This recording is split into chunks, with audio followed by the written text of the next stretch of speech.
नमस्कार दोस्तों, ये जो आप लोग इस पेशेंट का स्क्रीनशॉट देख रहे हैं, इस पेशेंट को बेसिकली सिर्फ और सिर्फ शीघ्र पतन की प्रॉब्लम है, यानी टाइमिंग की प्रॉब्लम है।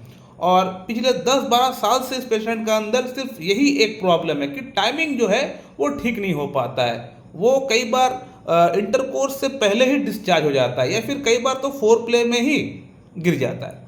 इस पेशेंट ने मुझे क्लियरली लिखा हुआ है, जब केस टेकिंग में किया था तब पेशेंट ने मुझे क्लियरली बताया था, डॉक्टर साहब मेरा अंदर इरेक्शन में कोई प्रॉब्लम नहीं है, मेरा अंदर लिबिडो में कोई प्रॉब्लम नहीं है, सिर्फ और सिर्फ प्रॉब्लम है एक, वो है शीघ्र पतन की प्रॉब्लम, टाइमिंग की प्रॉब्लम।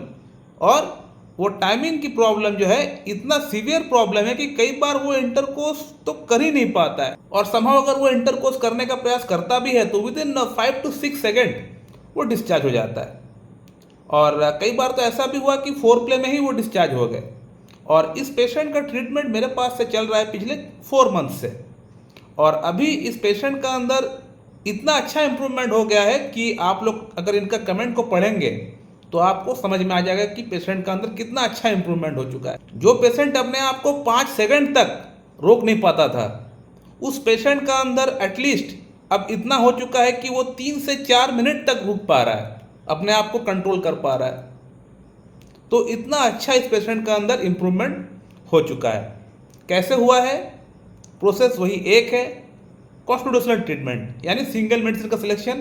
एक समय में एक पेशेंट को एक दवा का सिलेक्शन, जो हैनमन का दिखा हुआ रास्ता है, जो केंट का दिखा हुआ रास्ता है, उसी रास्ते को अपना के हमने पेशेंट का थॉरोली केस टेकिंग करके सिंगल मेडिसिन प्रिस्क्रिप्शन किए, और एक ही मेडिसिन से पेशेंट का अंदर पूरी तरह इम्प्रूवमेंट हो चुका है। और ये पेशेंट मेरे पास आने से पहले कई जगहों से इनका ट्रीटमेंट भी चला हुआ है।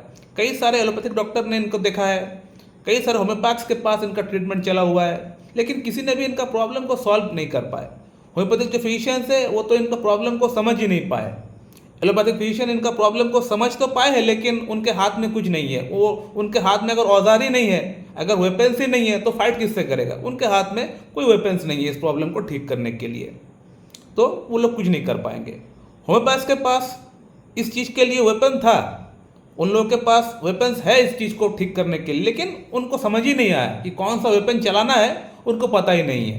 तो इसीलिए वो लोग ठीक नहीं कर पाए, और प्रॉब्लम को वो लोग डायग्नोस भी ठीक से नहीं कर पाए। बेसिकली इस पेशेंट का अंदर जो प्रॉब्लम है वो है सेंसिटिव ग्लांस के कारण से इनका अंदर शीघ्र पतन की प्रॉब्लम है। यानी इनका जो शीघ्र पतन है वो नेचुरल कॉज नहीं है, वो सेंसिटिव जो ग्लांस है उसके कारण से इनका अंदर ये प्रॉब्लम हुआ है। यानी hypersensitivity of the glans के कारण से इनका अंदर शीघ्र पतन की प्रॉब्लम होता है। ये पेशेंट मेरा वीडियो ही देख के फर्स्ट टाइम वो समझे कि हाँ, मेरा अंदर ये जो प्रॉब्लम है, कि कहीं ना कहीं ये पर्टिकुलर जो प्रॉब्लम डॉक्टर साहब जो बोल रहे हैं यही मेरा अंदर प्रॉब्लम है। इन्होंने मेरा वीडियो देख के ये प्रॉब्लम को समझे, और तभी जाके मेरे पास वो कंसल्ट किए। और आज देखिए कि पेशेंट का अंदर कितना अच्छा इंप्रूवमेंट हो चुका है। जो पेशेंट 5 से 6 सेकंड तक टिक नहीं पा रहा था, और आज वो पेशेंट 3 से 4 मिनट तक वो टिक पा रहा है। कितना अच्छा इंप्रूवमेंट हो चुका है। दोस्तों, इस पेशेंट को मैं नाट्रियम म्यूरेटिकम प्रिस्क्रिप्शन किया था। क्यों प्रिस्क्रिप्शन किया था नाट्रियम म्यूरेटिकम? क्योंकि पेशेंट का अंदर सॉल्ट खाने की क्रेविंग बहुत ज़्यादा है। पेशाब में कहीं ना कहीं जलन भी होता है। जब वो पेशाब करते हैं, जब यूरिन पास आउट करते हैं, उससे पहले भी जलन होता है, और यूरिन करने के बाद भी जलन होता है, और यूरिन करने का टाइम भी जलन होता है। तो बिफोर, ड्यूरिंग, आफ्टर अगर आप देखेंगे बर्निंग रेपर्टरी में, तो वहाँ पे नाट्रियम मूर आपको दिख जाएगा। तो ये सेकंड जो सिम्टम था ये था नाट्रियम मूर के लिए।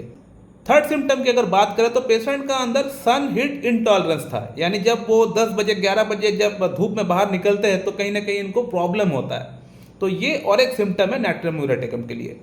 फोर्थ सिम्टम था कि अगल बगल अगर कोई मौजूद रहता है तो वो पेशाब नहीं कर पाते, यानी इतना उनको शर्म आता है, या फिर उनका अंदर इतना एक सेंसिटिवनेस है कि वो अगर आसपास कोई मौजूद भी होता है तो वो पेशाब नहीं कर पाते। और पेशेंट का अगर टेम्परामेंट की अगर बात करें तो पेशेंट को हर बात पे गुस्सा आता है, बहुत जल्दी गुस्सा आता है। हालांकि अभी वो एक अच्छे रैंक पे है तो अपने आप को वो कंट्रोल किए है, लेकिन पहले इनको गुस्सा बहुत ज़्यादा आया करता था, छोटी छोटी बात पे गुस्सा आया करता था, और अगर कोई समझाता था उस वक्त तो और वो गुस्सा उनका बढ़ जाता था। तो ये नाट्रियम मूर का और एक सिम्टम है, कंसोलेशन एग्रावेट्स। और नाट्रियम म्यूरेटिकम का और एक पिकुलर सिम्टम ये है कि मेरे घर में चोरी हो रहा है, मेरे घर में रॉबरी हो रहा है, चोर घुस गए मेरे घर में, मेरा कार चोरी हो गया, मेरा पैसा चोरी हो गया, इस तरह का सपना पेशेंट को अक्सर आया करता है। तो ये नेक्टर मूर का सिम्टम है। इसके अलावा पुरुषों की जो ग्लांस होती है वहाँ पर भी नेक्टर मूर का स्पेयर ऑफ एक्शन है। ये जो मेडिसिन है ये स्पेयर ऑफ एक्शन भी कवर कर रहा है, यानी जो पर्टिकुलर ऑर्गन जहाँ पे दिक्कत परेशानी है वहाँ उस ऑर्गन के अंदर भी नेक्टर मूर काम करता है। सो माय डियर फ्रेंड, आप लोगों ने फिर से देख लिया है कि होम्योपैथी में कॉन्स्टिट्यूशनल ट्रीटमेंट का पावर क्या होता है।